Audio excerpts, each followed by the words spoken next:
Pro Bangladesh nationalist forces वो तबका बहुत मजबूत है और बहुत बड़ा है। ये कट्टरपंथी इस्लामिस्ट सोच वाले प्रो पाकिस्तान वाले ये बहुत कम तादाद में है। कुछ परिस्थितियों की वजह से ये पिछले साल कामयाब हो गए, but the Bengalis will bounce back. अरे भारत कितना साथ देता है आपको मालूम है शेख हसीना का? अभी बिम्स्टेक में ये मोहम्मद यूनुस मोदी जी को मिले और इनका कहा साहब आप उनको रोको शेख हसीना को कि वो प्रोवोकेटिव स्टेटमेंट्स ना दें मीडिया में आपके। मोदी जी ने कहा साहब हमारे देश में बोलने की आज़ादी है, हम किसी को नहीं रोक सकते। और वो कहना था, और उसके बाद शेख हसीना ने ताबड़तोड़ इंटरव्यू देने शुरू किए। वो दर्जनों इंटरव्यू दे चुकी हैं उसके बाद से, इंडियन मीडिया को भी और फॉरेन मीडिया को भी। और शेख हसीना जब जब रही पाकिस्तान से दूर रहा बांग्लादेश, और जब जब ये इनके बगैर कोई सत्ता में आया, 2001 से 2006 का भी जिक्र कर रहे थे, खालिदा जिया थी, बांग्लादेश पाकिस्तान की जो है लगभग दोस्ती हो गई थी। लेकिन इस साल सर कुछ और हो रहा है। मोहम्मद यूनुस और शहबाज शरीफ की कई बार मीटिंग हो चुकी है बांग्लादेश में। इनके मिलिट्री के हाई लेवल डेलीगेशंस जा चुके हैं। इनका वो chairman joint chief of staff committee जो है वो भी अभी गया हुआ था। इनकी नेवी की जॉइंट एक्सरसाइज हुई है। इनका होम मिनिस्टर मोहसिन नकवी गया पहली बार 10-11 साल में। पहली बार इनका फॉरेन मिनिस्टर वहाँ जाके, और वो जो आप बीएनपी कह रहे थे ना, जो छात्र जिन्होंने पिछले साल ये इसमें हिस्सा लिया और पार्टी बनाई अपने रेवोल्यूशन में, उनसे मिले। जमात के लोगों से इनका फॉरेन मिनिस्टर मिला है। और ये सब कुछ जो है 1 साल के अंदर हो गया। इतना सब मतलब मोहम्मद यूनुस एक अनइलेक्टेड आदमी अपने देश की foreign policy, strategic policy change कर रहा है।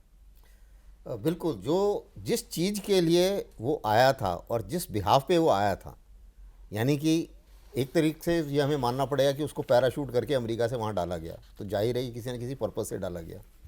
दूसरी चीज़ ये है कि वो वही बात कर रहा है जो जमाती चाहते हैं, जो पाकिस्तान चाहता है। और अभी उसी चीज़ को मैं जोड़ूंगा जो अभी बता रहे थे प्रोफेसर साहब। देखिए, पहले हम बोलते थे कि बिग पावर कंटेस्टेशन जो है वो बाकी जगह हो रहा है, अब ये साउथ एशिया में भी शुरू हो गया और बांग्लादेश एक इसका बिग पावर्स प्लेग्राउंड। हाँ, बिग पावर प्लेग्राउंड। क्यों? क्योंकि अमेरिका को ये लगा कि अगर बांग्लादेश में हमारा फुटहोल्ड होता है तो हम दोनों को कंट्रोल कर रहे हैं, दोनों को के लिए हम परेशानी बन रहे हैं। चीन के लिए भी परेशानी है, भारत के लिए भी परेशानी है। और इसलिए Bangladesh all of a sudden important बन गया और ऑल ऑफ अ सडन उनको ज़रूरत पड़ी कि यूनुस को वहाँ पर पैराशूट करके बैठा दो। तो यार उनको चाइना कंटेन करना है तो हमारा साथ देना, हमें मजबूत करें। हाँ, वो बात सही है। हाँ। लेकिन इसी बीच जो कुछ भी हुआ वो तो किसी और दिन बात करेंगे। अपने और ट्रम्प साहब के जो ट्रम्प साहब नाराज बैठे हैं, और ट्रम्प साहब तो मोहम्मद यूनुस से भी नाराज है। उनको कहा था जब ट्रम्प अभी उसी चीज़ को मैं जोड़ूंगा जो अभी बता रहे थे प्रोफेसर साहब। देखिए, पहले हम बोलते थे कि बिग पावर कंटेस्टेशन जो है वो बाकी जगह हो रहा है, अब ये साउथ एशिया में भी शुरू हो गया और बांग्लादेश एक इसका बिग पावर्स प्लेग्राउंड। हाँ, बिग पावर प्लेग्राउंड। क्यों?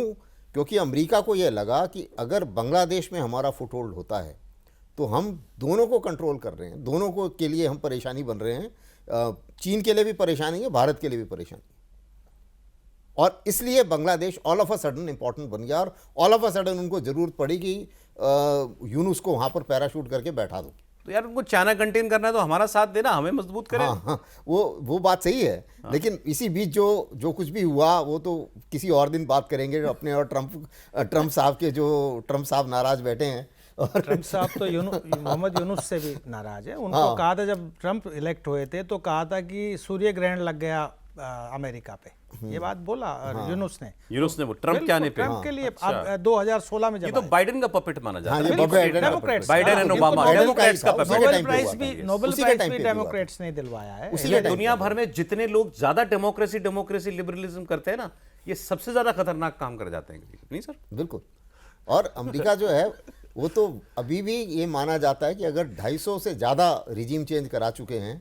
हाँ। अगर इस दुनिया में इस समय तकरीबन 300 लड़ाइयाँ चल रही हैं, जो होती है ना बाहरी लड़ाइयाँ और अंदरूनी लड़ाइयाँ, inter and intra state conflicts, उन 300 में तकरीबन 250 के अंदर अमेरिका का रोल है। 59 साउथ एशिया में। हाँ, तो ये जो है ये तो अमेरिका का ही एक उनके हिसाब से उनके डीप स्टेट का ये तरीका है पूरे वर्ल्ड।